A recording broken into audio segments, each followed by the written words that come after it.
एक ऐसी दुनिया में जहां चुनौतियां और असफलताओं का सामना करना सामान्य हो गया है, एक युवा लड़के की कहानी हमें एक नई दृष्टि देती है। राहुल, जो यूपीएससी की तैयारी करता है, बार बार असफलता का सामना करता है। उसकी मेहनत जो हर बार उसे निराश करती है, उसके मन में सवाल उठाती है, क्या उसकी जिंदगी में कोई भविष्य है? जब उसकी मां बीमार होती हैं और रिश्तेदार ताने मारते हैं, तो वह अकेले में अपने संघर्ष को महसूस करता है। यह उस समय का है जब हमें अपनी शक्ति और विश्वास को पुनर्जीवित करने की आवश्यकता होती है। हम सबकी जिंदगी में ऐसे पल आते हैं जब हार मान लेना आसान लगने लगता है, परंतु क्या हम कभी आशा को समाप्त कर सकते हैं? राहुल की यात्रा में जब वह एक चर्च के पास बैठा होता है, उसकी सोच में एक बदलाव आता है।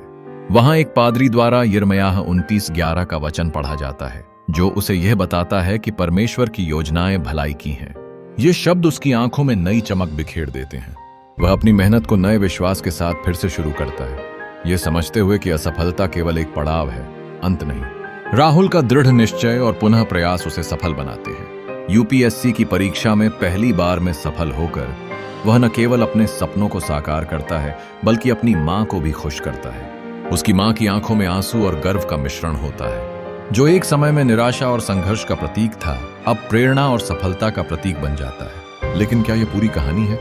नहीं, यह उस यात्रा का एक हिस्सा है जहां हम सभी को भरोसा करना है कि जीवन में उतार चढ़ाव अनिवार्य है। राहुल की कहानी हमें यह सिखाती है कि जो कुछ भी हो रहा है वह अंत नहीं है, यह परमेश्वर की योजना का एक महत्वपूर्ण हिस्सा है। हमें अपनी ताकत और इरादे को मजबूत रखना है। जब हम आत्मसंदेह से जूझते हैं, हमें यह याद रखना चाहिए कि हम अकेले नहीं हैं।